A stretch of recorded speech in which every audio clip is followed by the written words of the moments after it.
Build icon या उपक्रमामध्ये आज आम्ही आलो जळगावमध्ये आणि माझ्यासोबत आहेत इंजिनियर तुषार भारुडेजी. त्यांनी 2016 पासून खरं तर या फील्डमध्ये सुरुवात केली आणि आम्ही आता गप्पा मारत असताना मी त्यांना विचारलं सुद्धा की सिव्हिल इंजिनिअरिंग आणि MBA हे त्यांचे कॉम्बिनेशन आहे, मास्टर्स आहे ते.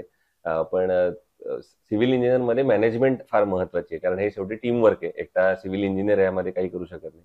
त्याच्यासोबत लेबर असेल, आर्किटेक्ट असेल, अशा सगळ्या लोकांची फौज असते. त्या सगळ्यांना एकत्र घेऊन जाण्यासाठी मॅनेजमेंट फार महत्वाचं आहे. त्यामुळे या सगळ्या त्यांच्या प्रवासाबद्दल, आजवरच्या अनुभवाबद्दल, त्यांच्या भविष्यातल्या वाटचालीबद्दल आपण त्यांच्याशी गप्पा मारणार आहोत. सुरुवात आपण इथून करूया, ते म्हणजे तुमच्या शैक्षणिक बॅकग्राऊंड पासून कशी होती, शाळा कुठली होती, कॉलेज कुठलं होतं, आणि सगळ्यात महत्वाचं सिव्हिल इंजिनिअरिंग हे फील्ड करण्यामागचं इन्स्पिरेशन कोणाचं होतं?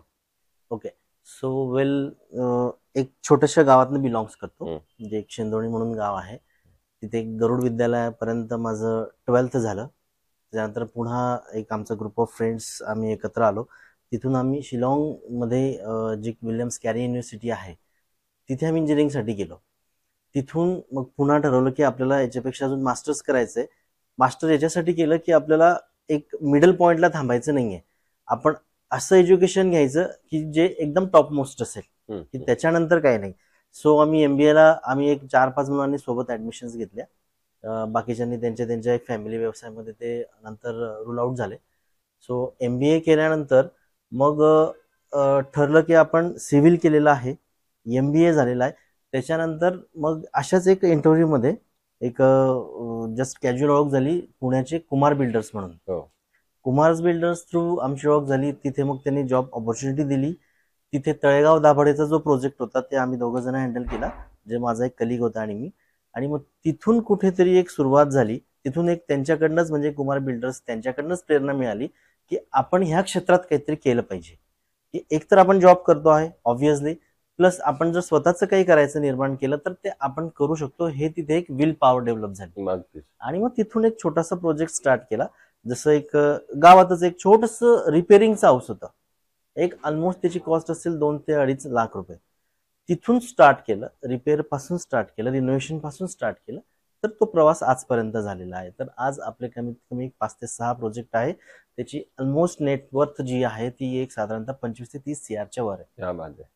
Very good. सो एवढं जर्नी तुमचं फार मस्त आहे. Very good. आणि यापेक्षा पण तो राव काही शेकडो कोटीमध्ये पण तो जाईलच ऑफकोर्स, जेव्हा ज्या स्पीडने काम चालू. तर या फील्ड मधल्या आणखी काही प्रश्नांकडे येऊया. त्यातला पहिला प्रश्न आहे की या फील्ड मध्ये अनस्किल्ड लेबरचं पर्सेंटेज खूप आहे. आता तुम्ही स्वतः मास्टर्स आहात, पण जेव्हा आपण काम करत होते एकदम अनस्किल्ड असतात, तर मग त्यांच्याकडनं कसं तुम्ही काम करून घेता? बघा, एक तर सगळ्यात हार्ड आहे त्यांच्याकडनं काम करायचं, कारण त्यांचा एक तर टायमिंग फिक्स आहे, ते बियॉन्ड टाइम काम करत नाही.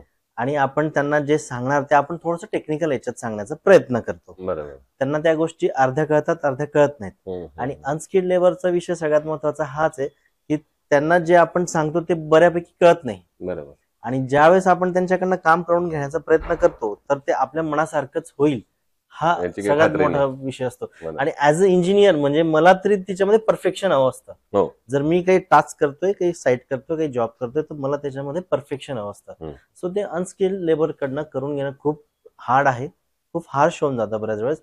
पण त्यांना टॅक्टिक समजावून, थोडंसं कधी चिडून, कधी रागवून, कधी प्रेमाने, कधी कधी आम्ही थोडेसे जसे थोडे छोटे मोठे इव्हेंट्स ऑर्गनाईज करतो, कधी पार्टीज देतो, कधी जेवण ठेवतो, समथिंग या गोष्टी अशा करून त्यांना करत राहावं लागतं, मोटिवेट करतो. बरोबर. बऱ्याच वेळेस आम्ही त्यांना, जसं आपण एखादी कॉर्पोरेट वर्ल्ड मध्ये employee of the month, year असं करून थोडंसं लेबर करून त्यांना इन्सेंटिव्ह देतो. Very good, very good. So ते थोडंसं त्याच्यामध्ये मग लक्ष देऊन काम करतात, पण बऱ्यापैकी हार्ड आहे. चालेल.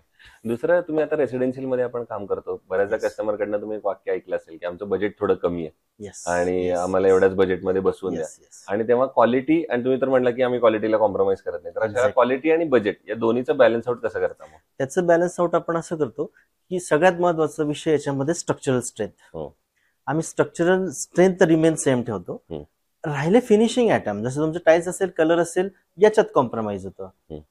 कलर वगैरे आपण नंतर करू शकतो किंवा काही फिनिशिंग आयटम नंतर करू शकतो, तर तो पार्ट आपण बाजूला ठेवतो. आणि सगळ्यात महत्वाचा म्हणजे स्ट्रक्चरल स्ट्रेंथ ही आपण तेच ठेवून मग त्याच्यामध्ये आपण तो बॅलन्स करतो की तुमचं थोडं बजेटही कमी आहे, क्वालिटी हवी असेल, जसं त्यांचं नंतर पेमेंट येत असेल, त्यांचं जसं इन्कम सोर्स वाढेल तसं ते फिनिशिंग लेवल करू शकतात.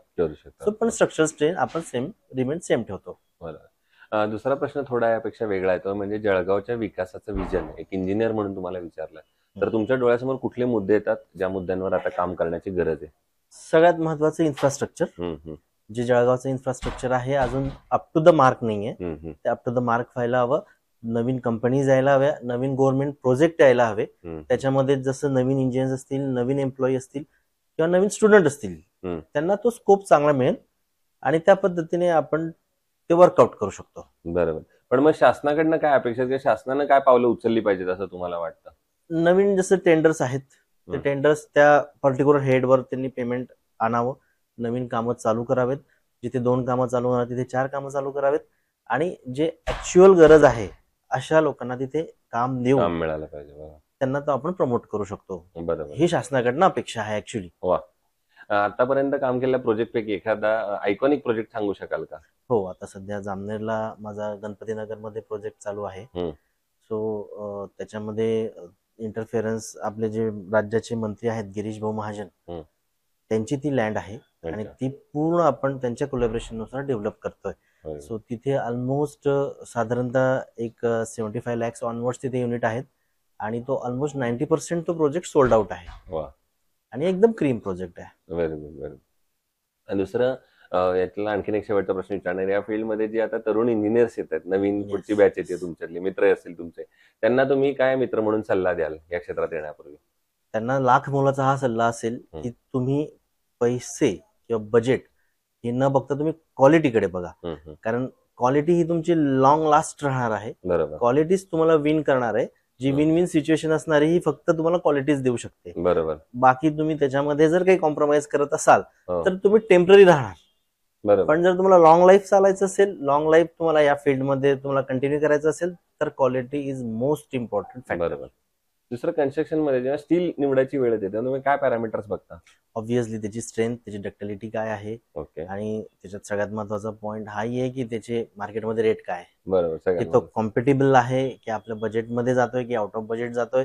म्हणजे त्याची क्वालिटी, त्याची क्वांटिटी आणि प्लस त्याची रेटही काय आहे. ओके. सो ह्या गोष्टी आपण नक्कीच त्याचे पॅरामीटर आपण चेक करतो. आणि आयकॉन स्टील तुम्ही यापूर्वीच्या कुठल्या प्रोजेक्ट मध्ये वापरलंय? बऱ्याच प्रोजेक्ट मध्ये वापरलंय सर. म्हणजे माझ्या ऑलमोस्ट असं कन्सिडर करा की मी 50% प्रोजेक्ट मध्ये वापरलं. तर कसा होता एक्सपिरियन्स तुमचा? खूप छान आहे. ऍक्च्युअली आयकॉन स्टील बद्दल सांगायचं म्हणजे त्याची जी क्वालिटी मला मिळालेली आहे आणि कस्टमरचा जो फीडबॅक आहे, कस्टमर मध्येही वेल नोन आहे. म्हणजे ज्यावेळेस माझ्या साईटवर आयकॉन स्टील दिसतं तेव्हा डाऊट हा विषय नसतो. बरोबर. क्लायंटही खुश असतो की हा चला एक प्रॉपर स्टील कुठेतरी वापरलं जात आहे, म्हणजे आपलं घर खूप छान पद्धतीने बांधलं जात आहे. सो हा विषय. सो हे होते इंजिनियर तुषार भारुडेजी. आणि आता तुम्ही एका पहिल्या आयकॉनिक प्रोजेक्ट बद्दल सांगितलं. भविष्यात सुद्धा अशाच आयकॉनिक प्रोजेक्टची निर्मिती तुमच्या हातून घडावी याच आयकॉन स्टील तर्फे मनपूर्वक शुभेच्छा. Thank you very much.